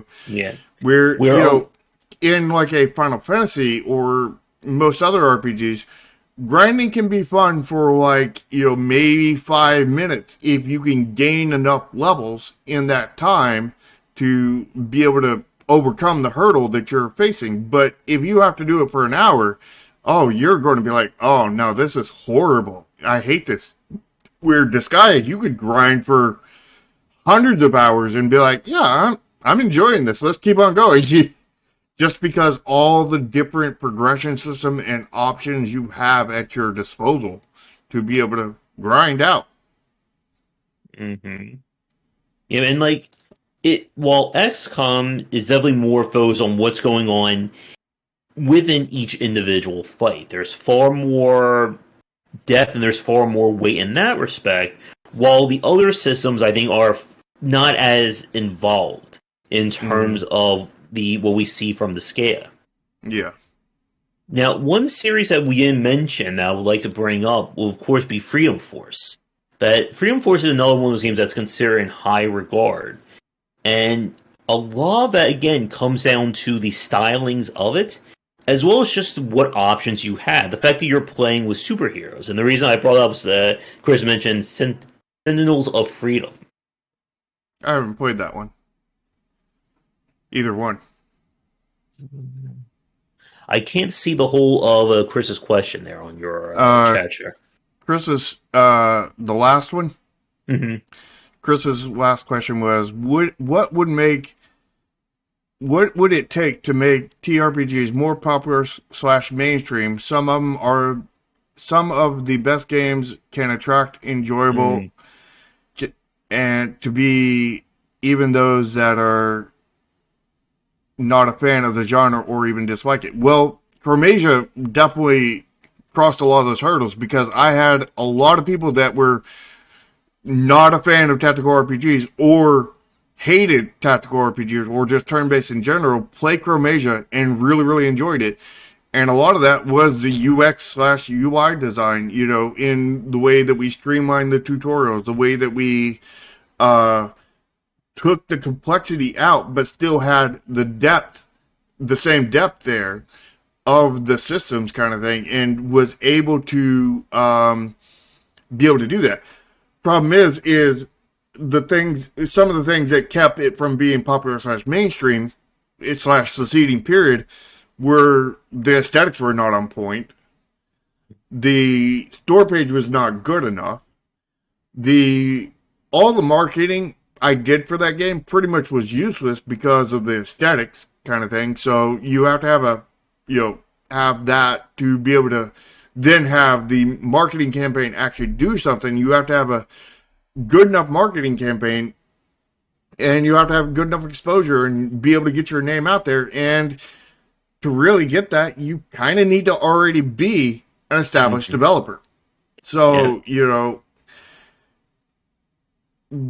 and that's kind of the thing with almost every game at this point. To be able to become popular or mainstream, you kind of already have to be a popular Hmm. mainstream developer almost. Yeah. It's And you need. it's almost one Uh, of those things with the credit, score. To mhm. get a credit card, you have to have a good enough credit score, but you can't get enough credit score until you can't get a credit score until you get a credit card. And now it's like the chicken and the horse is chicken and egg kind of thing. Just chicken and the horse. I play too much chicken horse. The chicken and the horse kind of thing. The damn it, the chicken and the egg kind of thing. To which one came first, kind of thing. And then one day somebody sends you a random credit card, and then you're able to start your credit, and then it starts, kind of thing. And it's it's just weird, kind of thing. You have to get that sort of edge case that gets you into becoming an established developer to but you have to be careful that once you become an established developer, that you do not squander it. Because, and the thing is when it comes to first time developers that succeed on their first game, the squander rate is pretty much 100%. So like, and you never hear anything from them ever again, because once you squander it, there's pretty much no coming back. So like, that's the reason why you pretty much want your first game to fail, because you don't want to squander it when you do actually succeed, Mhm. and have that knowledge to go forward with, from all your failures and your one success, kind of thing, to keep on with the succeeding. Mhm. There we go. Yeah. And again, I think IP recognition is also another major factor. Why? There's a very big reason why Ubisoft went with Rabbids and Nintendo characters for their strategy game as opposed to creating an original IP for it. You need that name recognition. It's why Square Enix keeps going to the Final Fantasy well with the Final Fantasies, Final Fantasy Tactics, and so on. Kingdom That, Hearts, yeah, combine Disney and Final Fantasy. You have Smash the Brothers combines everything. the Super Mario RPG, which combined Mario and some unique stuff, like Geno and stuff like that, in Hmm. the JRPG, in the tactical RPG format. Or no, it Hmm. was, what format was that? I'm blanking. Which one? Super Mario RPG. That was That traditional was RPG, wasn't it? Yeah, that was more just like a JRPG or But yeah, I standard. mean, it is kind of a thing where success breeds success. And it's very hard to get your foot in the door, kind of thing, because I'm struggling with that myself. And I hope that my current game is going to get my foot not only in the door, but freaking kick the door down Munchkin style, But I think with that, because we are over our kind of went way over our time this week. Any other final games you want to mention quickly? Uh, Not that I can think of. We've pretty much covered the main ones that I can think of. Yeah. Well, one game we didn't cover. I can't remember the name of it. The one with the tanks. Uh, Advance Wars. Yeah. Advance Wars. We didn't talk about that, but that is. I enjoyed that game. I didn't get to play much of it because it's on handheld, and I don't really play any handheld games. But Hmm. like, I did enjoy what I played of it, and it is a somewhat different uh, take on the tactical RPG genre, and it is what Wargroove was based off of. But Wargroove totally screwed it up with the Fog of Wars that Advanced Wars did not have, and therefore Advanced Wars is still the quintessential example, and you can't just add or change mechanics for no good reason like Wargroove did. You have to take into account that everything meshes together, and Wargroove just took the tacticalness out of the tactical RPG, and that's not good. And that's why also you can't just copy another game and say, oh, this is our game now. You have to do more with those systems and make it stand out. Mm-hmm. Because again, just trying to copy Tactics Ogre, copy Advance Wars or Fire Emblem, you're never going to be able to approach that. And also, you don't have the brand recognition. Saying that I'm making a tactical RPG and it's just like Tactics Ogre, again, how much is that really going to blow up compared to, say, we're going to make a new Nintendo game and Mario's going to be shotgunning rabbits at point blank range?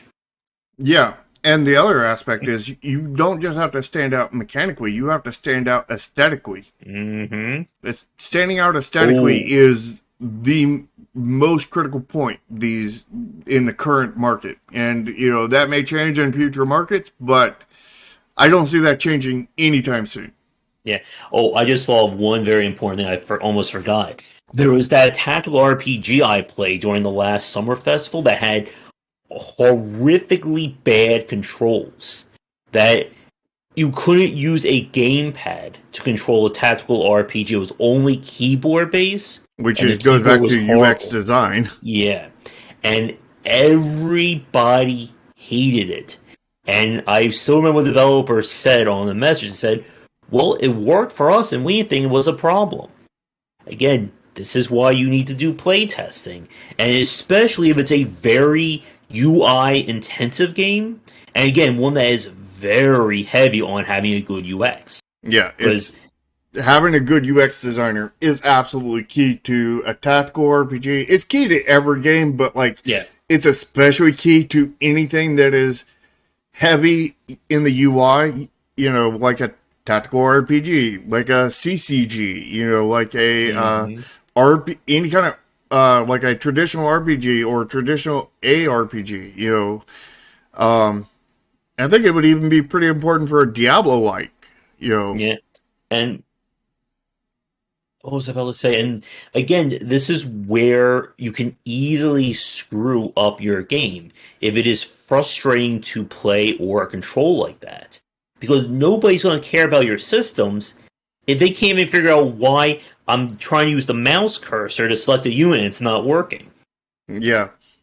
And, speaking of controls, that's something we definitely paid attention to in Chromasia kind of thing, because in our UX design for that, what we did was instead of making you switch from one, control scheme to another, we implemented multiple control streams all at the same time. So you could do the WASD and control it that way. You could also, without even touching the controls, control the entire game with your mouse kind of thing. And at the same time, you could also use the keyboard and the mouse in combination through different aspects. And it just felt so natural that even though we had controller configs and control figs for your keyboard and mouse, I don't know a soul who used them, because the initial control scheme where we had so many different combinations kind of thing, and controller support as well, with everything mapped very smartly to how the buttons are on the controller kind of thing, I don't know anybody who even adjusted the controls. So we had controller support that probably was never used, and that is the ideal situation, because most people, there's so many games that don't even have control options, and that's definitely a mistake. But people are used to that, so people are not thinking, oh, I can go change the controls kind of thing. So you want your baseline controls to be as good as possible. You want them to be streamlined as possible. And then you want the option to go into a menu and change your control scheme. And not Yeah. just on the main menu, but in the game. Yes. It's Oh all God. UX design is so important, and everybody forgets it. And I'm a UX designer. I'm basically every role that people forget about. Mm-hmm. Game designer, That, writer, UX designer, UI artist. mm-hmm. Marketing, PR. Community management. Like all the roles that people forget about. I am those roles. Pretty much. And like the roles that people remember, kind of thing. I'm like none of those roles. I'm not like a programmer. I'm not an artist. I'm not a musician. Well, I'm technically a pixel artist, but a lot of people don't Mm-hmm. count that to a lot of degree. And I'm not the best pixel artist, but like the fact is that UX design is just so important to every game, Mm-hmm. and controls come into that. And it's very important to have your default controls the best you can possibly make it, because in an ideal situation they will never change their controls. Mm-hmm. Yep. It's better to have it and not need it than to need it and not have it. Yeah, but it's And better I think, to just not need it at all, yeah. but All right. still have it. All right. Let's answer Chris's question. I think that will be our wrap up for the show this week. So if you had distill the magic of a tactical RPG, how would you describe it? And since he's posting on your chat, I'll let you answer first. Well, you certainly have to have good UX design, because streamlining of that is so important to expanding the audience of your game. And the you also, in a TRPG, you also have to have a really solid story, because your story is a point is has hooks of its own that pulls players farther and farther into your game, and you have less drop off the better your story is. You have to have interesting and different mechanics and systems, kind of thing. And you want to, again, have that UX designer to have reduce the complexity while having a good bit of depth. And, each tactical RPG has its different levels of depth.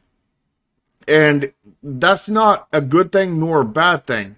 You always want to have a certain level of depth that keeps the players interesting, but having a high level of depth would be off-putting towards beginner players, where having a lower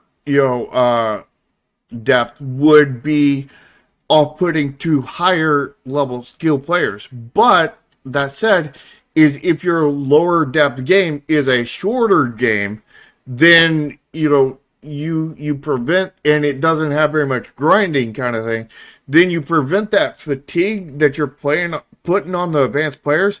Therefore, the advanced players have no problem with it for the most part. So, like, that is an aspect that you can, that needs to be boiled down to, like, your specific game. Can't be, there's not like a quote unquote magical formula. There's sort of magical templates to that, but not magical formula. And it's part of identifying your audience, kind of thing, which also has to do with your aesthetics. If your aesthetics have to be on point, but your aesthetics need to match what you're going with.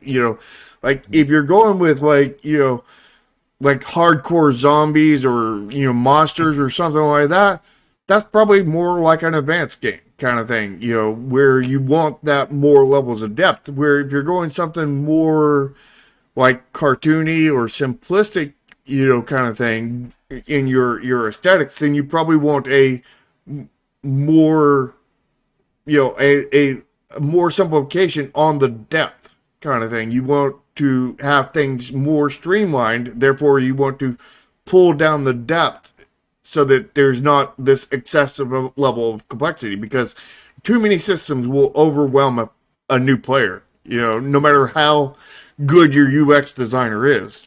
So Hmm. you do have to limit that for that situation. And let me think here, other aspects that would be important. Definitely, the marketing and everything else, because that's important for every game, and community management and all that. Um, that's all I can think of right now off the top of my head. All right. But I think to Chris's point, it was more about what makes the genre work for fans. And I think I can feel that one. I think for me, like you said, it has to do with character progression, like talking to Chris. Like the fact that you not only have the growth of the characters, but you can have the strategic decision making around them beyond just, okay, line up, use your best spells, rinse and repeat. It's why people really get into the games like XCOM, where it's not just about I'm going to build 7 different archers and just snipe everyone. It's how can I build individual characters that have individualized roles and then have that work in a team setting. And you need the mechanics and the systems to work concurrently with that. The Yeah. problem, like I've said this so many times, that the Firaxis' take on XComs are like borderline close to being like my perfect dream game, but I just hate sometimes how limited they are in terms of your actions. That it felt like I could come up with a plan, but the game was just not designed to accommodate that or to support that plan. That, you know, I want to move this character and do an attack, but no, if I attack first, that ends the turn. Or Oh, I hate why that. can't I just, why can't I just safely move around or, put enemy under cover or, I'm sorry, suppress a fire? There has to be a specific skill for that.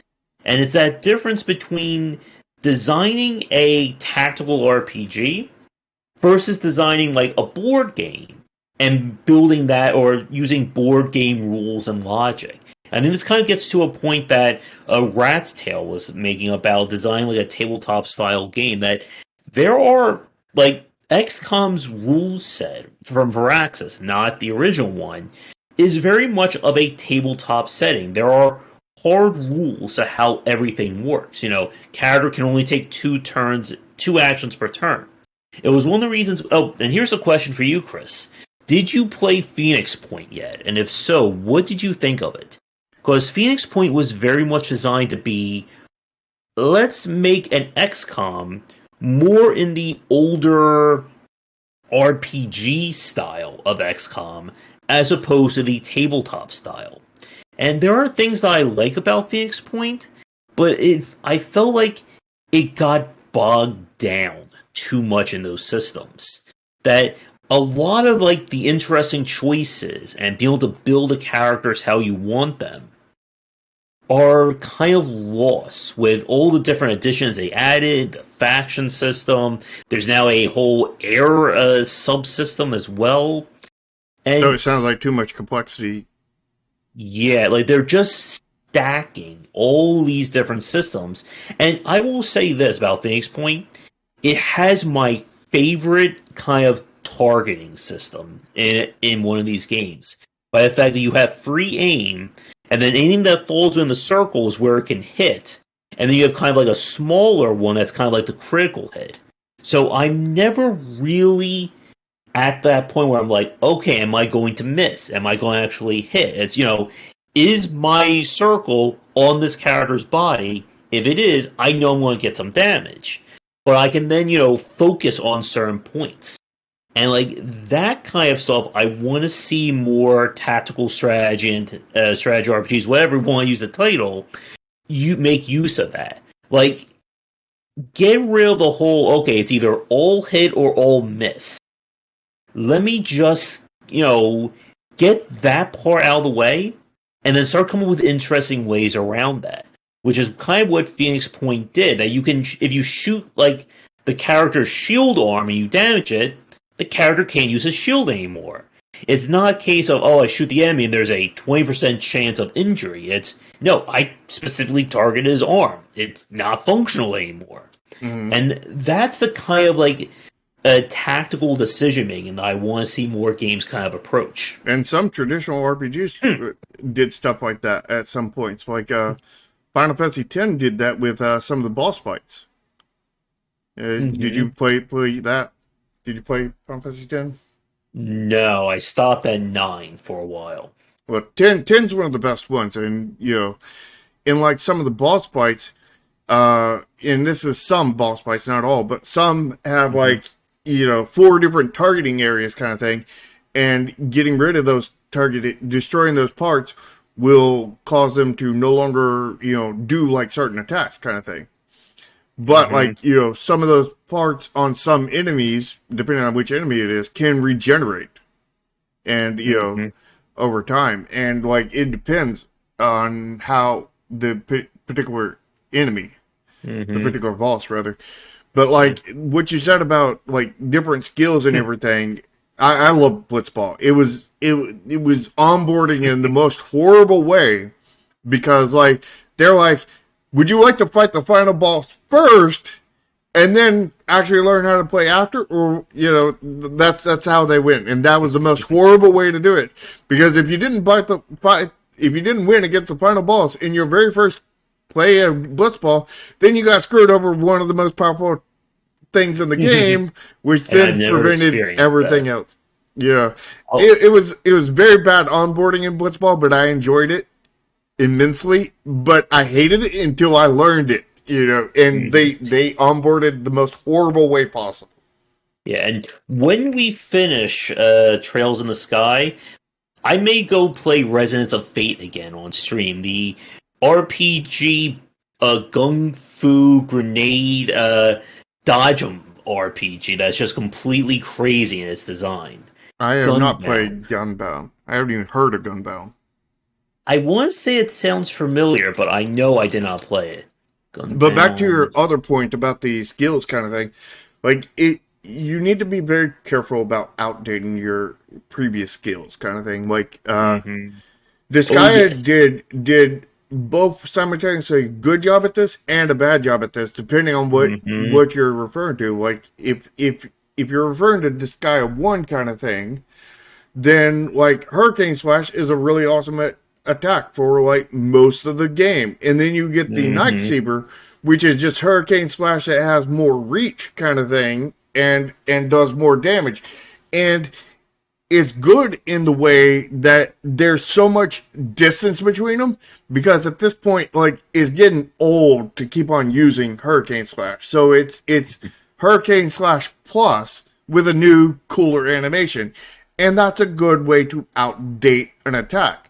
What a bad way to outdate an attack is like with like some of their other attack, where it's basically the same exact attack, just with a different animation and just slightly different placement of the blocks kind of thing. But it's always just doing the same thing over and over and over again. There's still utility in that, but it's boring and outdating and, kind of useless, and it's something you need to be very careful about when you're talking about a tactical RPG, because you want to be very careful about outdating attacks. Yep. And that goes into really coming up with interesting skills and abilities for characters to use. It also goes with keeping, updating your old attacks to make them still be useful. They're like, maybe a leveling system on your skills, which is what we did in Chromasia kind of thing. The more you used the thing, the more it leveled up and the stronger it became. That way that it would keep up in theory with you. Although there was some design issues with that, people often, forgot about the old ones when they got a new one, and, therefore the old ones didn't get enough EXP to actually become useful in the late game. And there's certainly something we need to do there, changing with that design. But that design at the core is a good design. It just had some issues with implementation, exactly. but Hmm. something small tweaks and whatnot could easily fix and make that a really good system. But we are definitely past our time, so I think we're going to wrap things up Yeah, like for this 2x. week. Yeah. So But everybody, make sure you lick the smash button and smash the like button on both Josh's channel and my channel. Uh, and look down in the description. Join both of our videos. Join both of our Discord, Josh's and mine, and go to both of our Twitters. Follow us there. Anywhere else. And if you join my Discord, you get the bonus of being able to play Neon Continuum once a month when we have a programmer, which we don't have one right this moment. Hopefully, we will have one soon. I doubt we'll have one this month, though. So, January's dev chat will probably not have a playable version, but hopefully February's. And again, check out my Discord for a time with game design, pitching topics, and hang with people who want to talk about game design and video games. So we will be back next Sunday around 4 p.m. ET. We will catch these shows live, and be sure to enjoy the recorded version up on our respective channels. So we are going to be doing next week's show as our end of the year wrap up, and we'll be returning the following Sunday, which I believe is that would be the second, I think. No, wait. I do this right, Saturday. No. Yeah, oh no, I'm right. The 2nd of January will be our first show of 2022, and we will be talking about the topic of deck building, CCGs, TCGs, games that none of us have ever played before. No, never. And, that'll be our next show in this series, but not our next show, because our next show Yeah. will actually be next Sunday, but that'll be when we're talking about our top 10 games. That I'm going to have a very low number of top 10 games. Yeah. All right. So, with all that said, everybody, come back for daily discussions on game design here and on game wisdom, whereas there are on science of games. And until next time, take care. See ya.